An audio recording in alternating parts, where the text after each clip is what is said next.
Hello students, welcome to my channel. तो आज मैं आप सभी को चैप्टर नंबर 3 मैट्रिसेस की एक्सरसाइज 3.3 का क्वेश्चन नंबर 3 करवाने जा रही हूँ। हमें दिया है if A transpose is equal to this matrix and B is equal to this matrix then verify that. तो क्वेश्चन नंबर 3 में हमें ए ट्रांसपोज दिया हुआ है और बी मैट्रिक्स दे रखी है, ठीक है, और हमें इन दोनों पार्ट्स को वेरीफाई करके बताना है, ठीक है। तो चलिए सबसे पहले हम फर्स्ट पार्ट करते हैं। तो फर्स्ट पार्ट में हमें दिया है ए प्लस बी का whole transpose is equal to A transpose plus B transpose, ठीक है। तो हमें लेफ्ट हैंड साइड और राइट हैंड साइड को एक दूसरे के इक्वल वेरीफाई करके बताना है, ठीक है।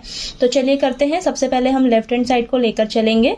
तो लेफ्ट हैंड साइड में हमें दिया है ए प्लस बी का होल ट्रांसपोज, ठीक है। तो यहां पर हमें ए मैट्रिक्स चाहिए, ठीक है। तो कैसे हम निकालेंगे?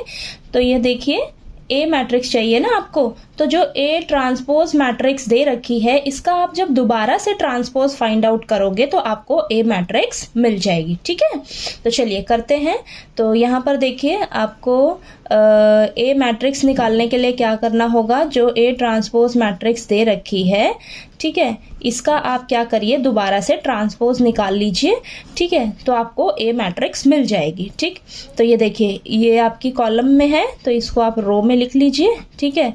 ये आपका कॉलम, सेकंड कॉलम, इसको रो में लिख लीजिए, सेकंड रो में, ठीक है। तो ये देखिए आपके पास ए मैट्रिक्स आ गई, ठीक है। ए मैट्रिक्स आ गई और आपको बी मैट्रिक्स दे रखी है। तो चलिए अब हम क्या करेंगे, ए प्लस बी का होल ट्रांसपोज निकालना है। तो सबसे पहले हम ए प्लस बी फाइंड आउट करेंगे, ठीक है। तो यहाँ पर देखिए, ए मैट्रिक्स को लिख लेती हूँ मैं फटाफट से पहले, ठीक है। और हमें बी मैट्रिक्स क्या दे रखी है, -1 2 1 1 2 3, ठीक है, ये दे रखा है। अब इन दोनों मैट्रिक्स को हम क्या करेंगे, ऐड कर लेंगे, ठीक है। तो यहाँ पर देखिए, इन्हें ऐड करके हमारे पास क्या आ रहा है, 2 देन 1 1 5 देन 4 और ये 4, ठीक है, ये आ गया। अब इसका क्या करेंगे, हम ट्रांसपोज फाइंड आउट करेंगे, ठीक है। तो चलिए कर लेते हैं यहाँ पर हम, ठीक है। तो इसका ट्रांसपोज निकालेंगे इस मैट्रिक्स का। तो हमारे पास क्या आ जाएगा, 2 1 1 5 4 4, ठीक है। तो ये देखिए आपके पास ये रो थी ना, फर्स्ट रो फर्स्ट कॉलम हो जाएगा, सेकंड रो आपकी ये सेकंड कॉलम हो जाएगी, ठीक है। रोज और कॉलम का हमने आपस में इंटरचेंज कर लिया, ठीक है, ट्रांसपोज निकालते समय, ठीक। अब राइट हैंड साइड में आपको क्या दे रखा है, चलिए इसको सॉल्व करते हैं। राइट हैंड साइड में आपको क्या करना है, A transpose plus B transpose, ये फाइंड आउट करना है। तो आपको ए ट्रांसपोज तो दिया हुआ है क्वेश्चन में, तो हमें क्या करना होगा, बी ट्रांसपोज निकालना होगा, ठीक है। तो चलिए बी ट्रांसपोज फाइंड आउट करते हैं। तो जो बी मैट्रिक्स दे रखी है, तो इसका ट्रांसपोज निकालेंगे। तो रोज और कॉलम को इंटरचेंज कर लेते हैं। तो ये आपको रो में दे रखा है ना, तो इसको कॉलम वाइज लिख लीजिए, ठीक है। नेक्स्ट रो को आप कॉलम वाइज लिखिए, 1 2 3। तो ये आपके पास देखिए बी ट्रांसपोज निकल कर आ गया, ठीक है। अब क्या करिए, आप इन दोनों ए ट्रांसपोज और बी ट्रांसपोज को आपस में ऐड कर लीजिए, ठीक है। तो ए ट्रांसपोज आपको क्या दे रखा है, यहाँ पे फटाफट से लिखिए, 3 4 -1 2 0 1, ठीक है। और बी ट्रांसपोज आपने अभी निकाला है, -1 1 2 2 1 3। इन दोनों को ऐड कर लीजिए। तो देखिए आपके पास क्या आ रहा है, 2 देन ये 5 1 4 नेक्स्ट 1 और ये 4, ठीक है। तो देखिए आपकी लेफ्ट हैंड साइड और राइट हैंड साइड एक दूसरे के इक्वल आ रही है ना, यही आपको वेरीफाई करके बताना था क्वेश्चन में, ठीक है। तो ये हो गया आपका। चलिए अब इसका सेकंड पार्ट करते हैं हम। तो सेकंड पार्ट में हमें दिया है a माइनस बी का whole transpose is equal to A transpose minus B transpose. तो सबसे पहले हम लेफ्ट हैंड साइड को लेकर चलते हैं। तो लेफ्ट हैंड साइड में हमें क्या करना है, a माइनस बी का होल ट्रांसपोज। तो सबसे पहले हम क्या निकालेंगे, a माइनस बी, ठीक है। तो ए मैट्रिक्स हमने देखिए ये निकाली हुई है ना, तो इसको लिख लेते हैं, 3 -1 0 4 2 1 माइनस बी मैट्रिक्स क्या है हमारे पास, -1 2 1 1 2 3, ठीक है, ये आ गया। चलिए अब a माइनस बी क्या आएगा आपके पास, सॉल्व कर लेते हैं हम। तो ये आ जाएगा आपके पास 4, ठीक है।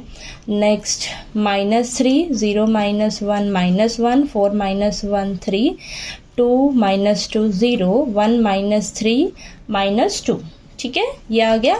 अब इसका हम क्या करेंगे, ट्रांसपोज फाइंड आउट करेंगे। A माइनस बी ये जो मैट्रिक्स है आई है हमारे पास, इसका अब हम ट्रांसपोज निकाल लेते हैं। ठीक है, तो आप डायरेक्ट भी लिख सकते हो इसका ट्रांसपोज, तो यहाँ पर मैं ये पूरा अच्छे से आपको मेंशन करके बता रही हूँ। ठीक है, तो ये आ जाएगा आपके पास 4, देन -3 -1, नेक्स्ट 3 0 -2। ठीक है, तो देखिए ये फर्स्ट रो आपकी फर्स्ट कॉलम हो जाएगी, सेकंड रो आपका ये सेकंड कॉलम हो जाएगा। ठीक है, क्लियर हुआ।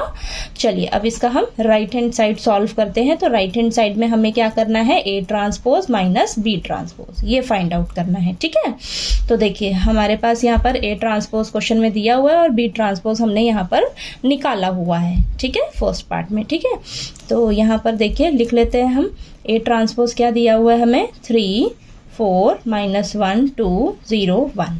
ठीक है, माइनस B ट्रांसपोज क्या है हमारे पास, -1 1 2 2 1 3।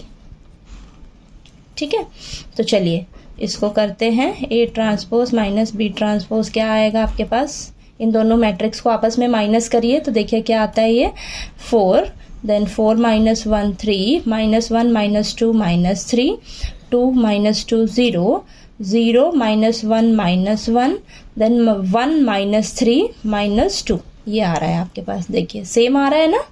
ठीक है, लेफ्ट हैंड साइड और राइट हैंड साइड एक दूसरे के इक्वल आ रही है, तो यहाँ पर लिख लीजिए left hand side is equal to right hand side. ठीक है, तो वेरीफाई हो गया आपका, दोनों पार्ट्स वेरीफाई हो गए क्वेश्चन नंबर 3 के। ठीक है, आपको यही करना था ना, लेफ्ट हैंड साइड और राइट हैंड साइड को एक दूसरे के इक्वल वेरीफाई करके बताना था। ठीक है, तो बस आपको ट्रांसपोज फाइंड आउट करने आना चाहिए और कुछ नहीं है इसमें। ठीक है, ट्रांसपोज फाइंड आउट आपने अच्छे से करना है। ठीक, और चलिए आपको ये क्वेश्चन नंबर 3 जो है वो अच्छे से क्लियर हो गया होगा। नेक्स्ट क्वेश्चन नंबर 4 जो है वो हम नेक्स्ट वीडियो में करते हैं। ठीक है।